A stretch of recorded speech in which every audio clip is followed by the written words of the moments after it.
Good evening, my name is Angus Wilson. I'm a trustee of Fields of Life. Welcome to our first ever virtual water event. I'm looking forward to sharing stories of how clean water makes a massive difference to a village in rural Uganda, but also can change lives here too. One of the highlights in my life has actually been going to Uganda or going to countries in East Africa to see and meet the people and to see the work of Fields of Life, and especially to see the work of the drilling team out there. Unfortunately, COVID doesn't make that possible, so this is the next best thing. We're taking you on a virtual tour to meet the team, to see the work and to meet the villagers whose lives will be impacted. I had the great privilege back in 2010 to lead a team of folk that I knew from different walks of life, from my work, from my community and so on. Maybe folk that didn't actually know each other, but these guys got together. We went out to see Fields of Life schools and to see the drilling team there. But the team were really impacted specifically about how the difference that water makes in a village, and decided to really get behind the drilling team and the work of Fields of Life. Unbelievably, over this past 11 years, over £1 million has been raised by that team. There's been one or two members left and joined, but overall it's an incredible journey that we've been on. And I want to share now some of the memories, some of the pictures and some of the events that we had over the 10 or 11 years to raise the money.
As you can see, we've had lots of fun and great memories along the way. But at this point, I think I really need to say a sincere thanks to all those that have contributed, those that have taken tables, offered auction items, quietly given us envelopes into our hands with no fuss.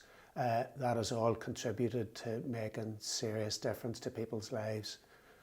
And I want to introduce you to some of the team. But before I do, I have to really mention the saddest part of our journey, and that was in losing Niall Irwin. Niall was a great encourager, great character in the team, and we really do miss him. One of the things that Niall was always have said was, right guys, what are we doing next? And I think he would probably be delighted with this event tonight. So now let's hear from some of the team. What initially motivated me was curiosity. I actually was very curious as to how Angus managed to do what he did, and I had known Angus through the food industry side of it and thought that was absorbed his life, but discovered this other aspect of what he was doing, and I was, I suppose, jealous. I was interested. I was curious. How does this man do this? So when he said, let's go out and have a trip out to Uganda with a few of us, it was an obvious no-brainer for me to say yes. He said, would you like to go out? I had been talking about it. I said, I would like to go out. For my two daughters had been in Kampala with another organisation, and he had changed them. I clearly remember when I first arrived in Entebbe airport and just coming out of the airport and seeing the crowd there and all the people and kids running around with no shoes on and such a bustle and people hanging off the back of lorries, and just it was really quite overwhelming as an experience for me. Yeah, I remember just the impact on your senses. It was sounds, it was sights, it was smell, it was colour, it was noise, it was just brightness of, coming out of what was just looked like any other international airport, quite quiet, and then piling into a minibus and suddenly just dropping into this hugely colourful, vibrant society. It was, a big shock to the system. Well, when we were on the trip, we witnessed children 6 and 7 years old carrying containers of dirty water, and the women in Uganda really do the hard work. They go maybe walk 5 miles to a dirty hole, fill a can of water and carry it 20 litres, a big 20 litre container of water, put it on their heads and carry it home. We saw one kid holding a bottle of water, and one member of our team inquired if this was a bottle of Coke, and they said no, it was water. And he had filled that from a local stream, and there were cattle standing in that stream, and there were people washing clothes and all in that stream. And that the fact that nearly every family in that community had lost at least one child as a result of drinking poor quality water. And we thought, we just take it for granted when we turn on the tap and we have water there, and we thought this is something that we can do, and this will help absolutely everyone. Well, we pledged to buy a drilling rig, and we raised the money for the drilling rig, and we also had the money promised to drill wells. So this was always in the back of our minds that if we buy the drilling rig and we drill the wells, we're going to help the villages and the people on the ground to get fresh, clean water. And that really was what we were setting out to do. And it was immediately apparent that the change from contaminated water to clean water was the biggest multiplier, the biggest thing that could impact people's lives. The piece that always comes back to me, this isn't about pouring aid into a community year after year. It's about helping people get off their knees and onto their feet. And then with the education system that's there and all the other things that they can leverage, they can make a success of life. So water was just the biggest single factor that we saw.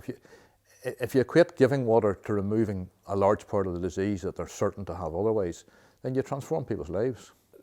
Whenever we went to see the drilling rig on our visit, the one thing that really struck me was we were taken about 200 or 300 yards away to the water that this community was using in the first place. Cattle were drinking out of, and upstream cattle were drinking out of, and you can imagine what that would be like. So whenever you saw the light in these children's faces and this lovely brand new drilling rig, but it was obviously bringing them life, and clean water was life to them. When I went back out to Uganda, it was the lovely to go to the drilling rig that we had bought and see the borehole being bored and the people around to get fresh, clean water for the first time in their lives. And I think it nearly got to the extent of making you feel emotional. Also, the great encouragement and support we got from our local community. So many people came behind us at our barbecues, on our auctions, and our other fundraising events, and they just wanted to help because they saw the photographs, they had heard the reports coming back from us, and they thought, you know, this is something I can do, and I can make a real change and something that will really change these communities. And to start providing clean water is quite often the start of the transformation of a community. They start with a well, and that helps. The kids can then go to school because they don't have to go to get water every day. The education improves, the health improves, and then eventually they develop, and it really is a transformation in a community to do that. The reason I keep involved is the people that are involved, to be honest, because Neville and Angus and Richard and David, and they're inspiring people, and they really are so involved with the raising of money for this excellent project that it's them that sort of inspire me, to be honest. Oh, there are many, many highlights of the experience of being involved, but on reflection, the highlight for me is that if we had at some point said, let's raise £1 million, I think most of us would have left the room within a few minutes. It was the fact that, and we didn't get there, it was obviously everybody else has been so generous in their support, but it was the fact that a bunch of ordinary guys could create enough possibilities to allow other people to get engaged. I think for us to walk away from this now after doing what we've done, it'll be letting people down. There's villages still crying out for fresh, clean water, and there's a job. We've still a job to do. A great story of one community helping another is Carlin Presbyterian Church in Northern Ireland. But rather than me tell the story, let's hear from Graham Morrow and Howard McLean. In 2015, we had the opportunity and privilege of being involved in a water drilling project in Uganda with Fields of Life. Very shortly, you'll be hearing a contribution from my good friend and elder in this congregation, Graham Morrow, as to how some of the land owned by this church was used to produce potatoes, which ultimately brought hope and health to families living many thousands of miles away from Carland. And coming from a land where clean water is plentiful, it was fabulous to see what FOL were doing in Uganda as a practical expression of Christian love, and for us to be involved in that. Hello, my name is Graham Morrow. I'm a member of Carlin Presbyterian Church, and I want to tell you a little about our involvement with Fields of Life. Our church owns a few acres of ground, and I have been thinking that growing a field of potatoes would be a good event to bring our congregation together for a couple of days and possibly raise some money. We kicked off the season with a vintage ploughing day with quite a few vintage ploughing outfits taking part, and that followed in about a week's time with a potato planting day, and that was also done with vintage machinery. The growing crop was tended then from that throughout the growing season, with a harvest day coming in September, with all hands on deck to gather the potatoes. I think too that the project made us a more thankful people, not only being reminded of the fertile and plenteous land in which we live, but also contrasting that to the lives of the people in Uganda who were able to be provided with fresh water through our little project. On the ground in Uganda, there were many things that really hit home, especially when we realised how materially blessed we are here in Northern Ireland. The friendliness and the real appreciation of what FOL had been doing over many years in water drilling and other projects had to be seen to be believed. It was marvellous to see how there had been a positive impact with communities reaching out with God's love to them. I was deeply touched by many of the things that I saw in Uganda, not least by one small village community, and how they had been impacted by appalling violence in their recent history, and yet their faith in Christ had remained steadfast. How they had been positively influenced by FOL and what they had done for them was just wonderful. They had so little, and yet were living joyful Christian lives. In my opinion, FOL epitomises practical Christian love and outreach. For those of you who have been involved for many years, well done. For those of you who are contemplating involvement, perhaps now is a good time to start. Good evening, my name is Helen and I work for Fields of Life office in Northern Ireland. It's been wonderful tonight hearing about the Water for Life team and their journey over the past 10 years. Through my role, I've had the immense privilege of working alongside the team, and I've been continually blown away by their passion and their commitment to see lives transformed in East Africa through the life-saving gift of clean water. We are so thankful to each team member for all their incredible efforts over the past 10 years. The past 12 months have been challenging for everyone as we have adapted to COVID-19. In the midst of a global pandemic, 785 million people lack access to the one thing they need most, clean water. Since March last year, we have been told repeatedly to wash our hands to help prevent the spread of COVID-19. But without access to a safe water supply, that is nearly impossible. This impacts children, their families and their communities who are put at much greater risk. Our mission to provide safe and clean water supply for vulnerable and marginalised communities is more important today than ever before. So thank you to everyone who has supported the work of Fields of Life in these strange and uncertain times. Your generous and faithful support is appreciated so much. I now want to introduce you to Wendy and Eamon Cahill, who for themselves have seen the life-changing impact that clean water makes on a community. Hi everyone. Hi everybody. Just thank you for the opportunity this evening to join with you and just tell a bit of our story with Fields of Life. I suppose it began through my mum and dad a number of years ago through child sponsorship, and we sponsor Enoch and Olivia, and our own girls would have written to them down through the years and just built up a relationship with them, which has been wonderful. About 4 years ago, Dad passed away suddenly, and we as a family decided that it would perhaps be something we'd like to do would be to sink a well in his memory. So we got in touch with Alex, and he chatted it through with us. As we chatted, we realised that there was a need in both Enoch and Olivia's school area. And so we decided going forward that myself and Eamon would sink a well and Mom would sink a well in each of their schools.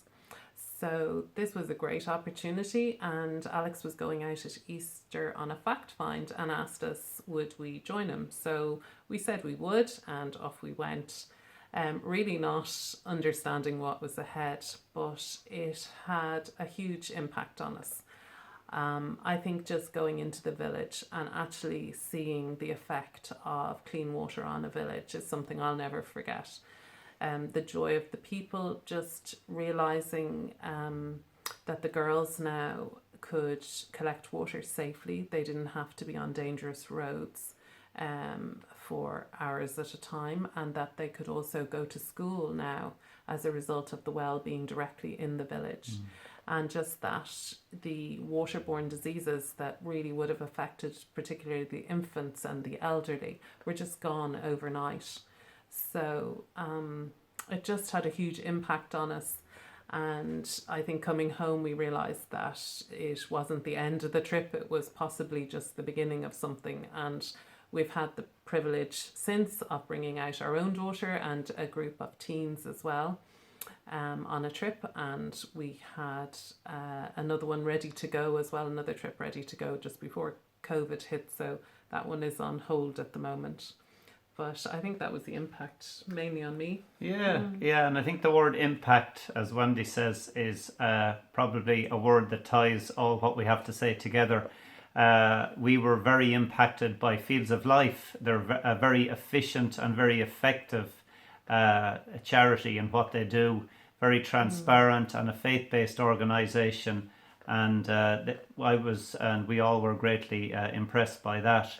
Also, just how I was impacted personally after visiting Uganda was the joy and the strength and the resilience and the faith of the Ugandan people just bowled me over.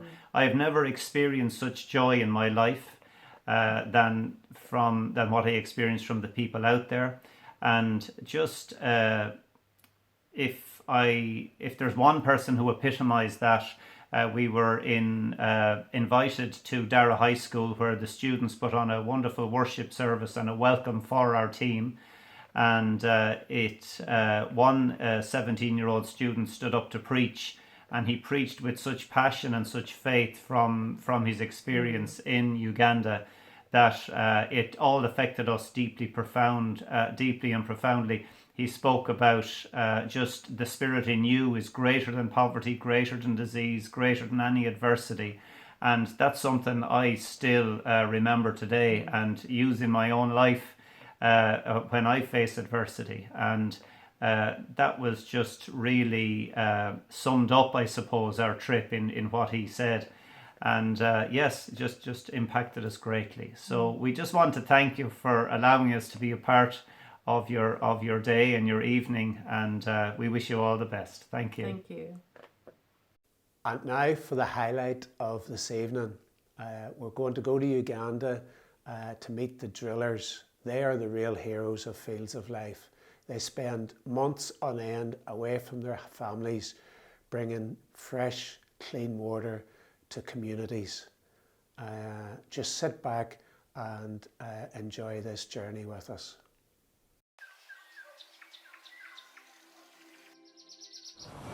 Guys, my name is George Otaka.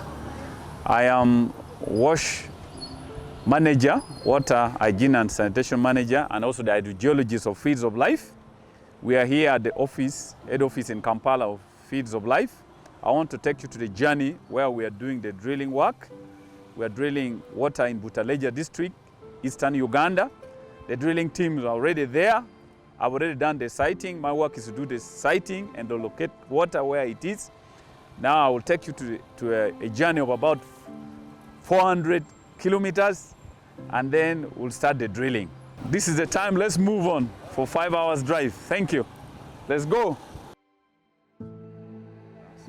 Preserve our families in Jesus' name. Amen. Good. Let's go now. Now we are on our trip to the drilling site where I would be drilling balls, and the drilling teams are ready there, and the community will be ready to receive us. We'll be there to see different activities of drilling, how drilling will start up to the end, and the excitement when we strike water. Here we go. Place of Gonja. Let me see.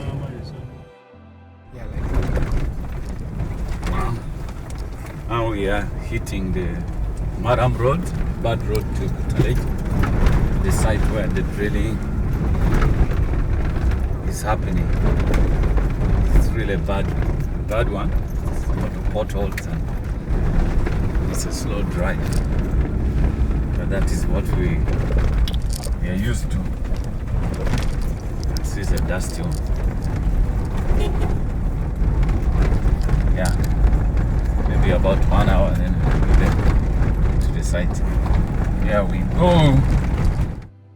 But also, you know, people who are involved in water collections are children, girl child, and women, and some of them have had bad testimony that they were raped as they go to fetch water.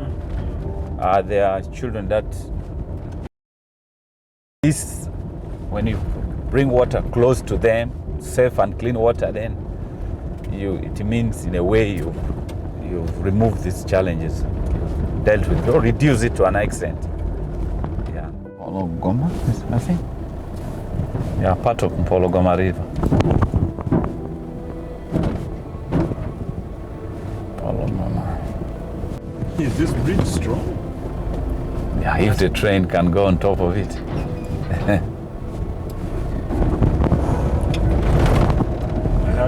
Finally, I know you are praying a lot. Prayed all the prayer. I hope it will not. That's why you ask, is this bridge strong enough? But if the train can go on top of it, it must be strong enough. This car is lighter than the train. Oh man. Guys, I have to buy that banana. Meka. Aliyo kwa chikumi na bibiri. Chikumi. Na bibiri. So we're bringing water close to it will mitigate the problem of diseases that are waterborne, and also you save time. That time will be used for other things, to go to school, to go and do economic activities. Yeah. And also for personal hygiene, See, for girls when they are in their time of menstrual period, they need water. But if there's no water, they feel disgraced, Yeah.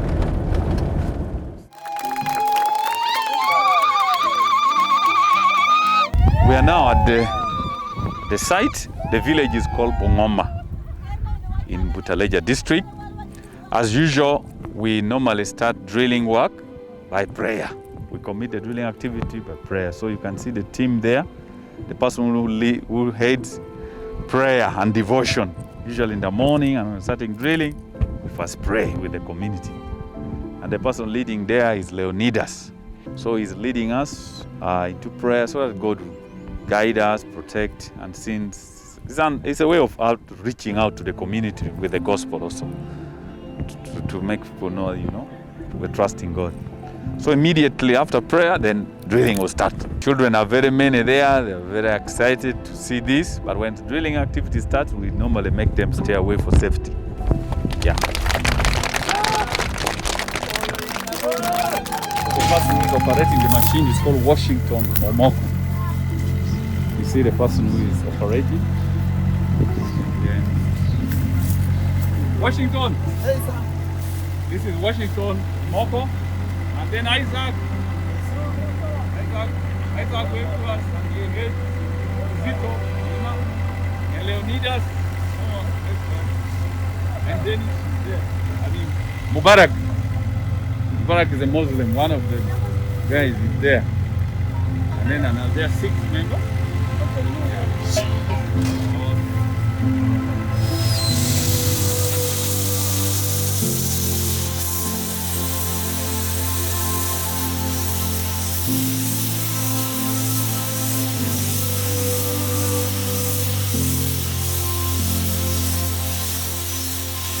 We have moved in very many districts as we give communities clean and safe water. Here we are in Bungoma community in Butaleja district. We camp in the tent, that is where we live. But the challenge in our camping is that at night it is very cold. And in some other places you find the night dancers are there, they come and dance around the house where you stay. So far we have stayed here for 3 days. The work is, we are coming to an end. When I reached Bungoma community, we went down to the water source, which was 1.5 kilometers out from the middle of the village. And I found the water was dirty, they were sharing water with animals. The water, the water was contaminated. So for the meantime, I want to take you down to the well and see where these people were taking their water from. It is 1.5 kilometers, and the path which goes to the well is bushy. Whenever women go to the well, and they happen to find there are very many people, when they come back, men tends to beat them. Many things there with other men. So that one is the biggest challenge to the women of this place. That water is not safe at all, because they share that water with very many things.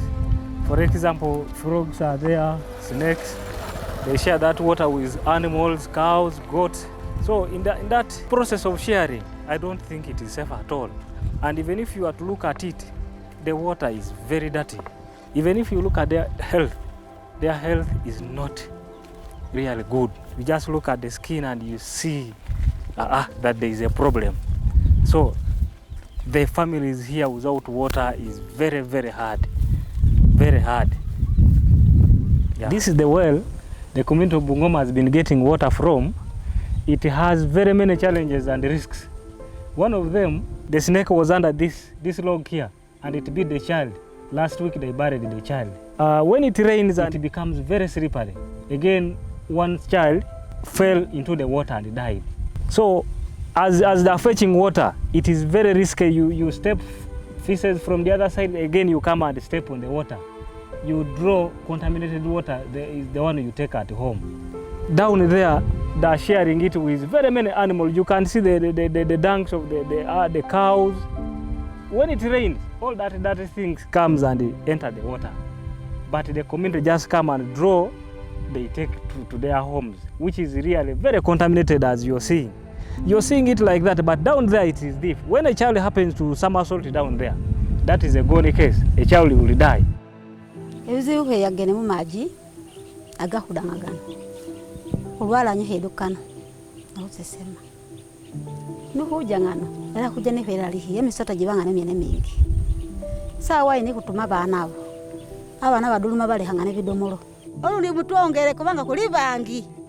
Ne naikota tusuza nje ne vere gi inombala. Pulire sanyu olwamaja manyahaga olujo kufuna okunywa Muhammad Kabani nago. Ndine sanyu lingi nnyo na mani ne timu yange ne beshalo bosi bangulire sanyu. Kampuni yetu ya maji okendesaho omujuzo gwandi guli kunaikotera nohunywa maji kumwiro.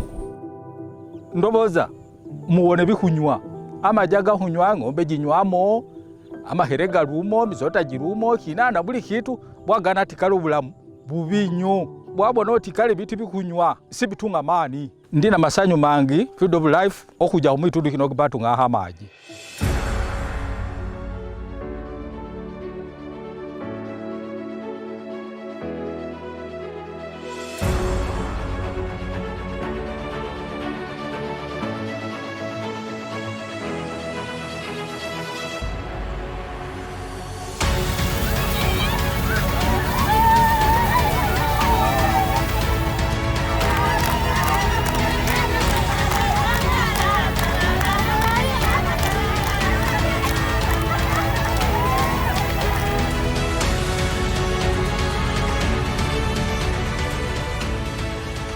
Lakini nimepata maji mazuri sana.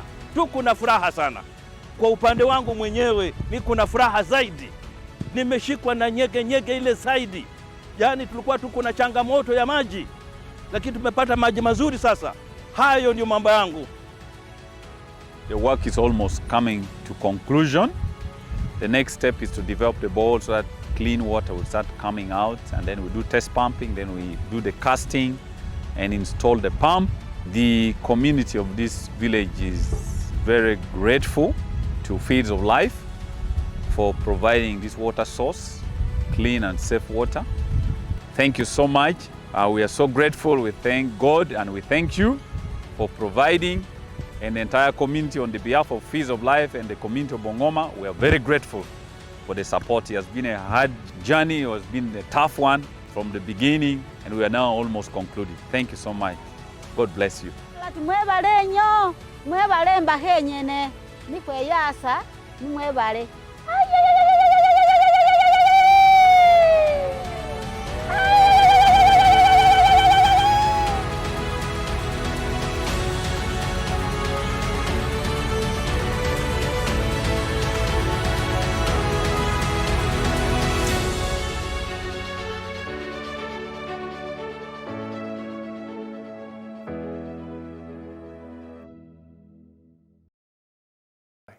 Wow, now you know what I mean by the real heroes of Fields of Life. I hope that footage gave you a sense of what the impact that fresh water makes on a community and the excitement and the real difference that it makes to people's lives there.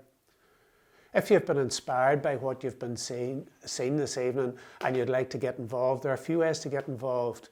And I know certainly in these times of pandemic, finances aren't easy. So if that's not possible at the moment, well, and you'd be happy to pray, well, we'd love you just to pray for the work, pray for the community and pray for the drillers, especially safety on the roads and safety at their work. If finances are a possibility, then either giving monthly, whatever is available, that would be really good for the ongoing work. Giving a one-off payment to support a well, or even if you're in a position that you could commit to a well or even commit to fundraising for a well, then again, that would be brilliant.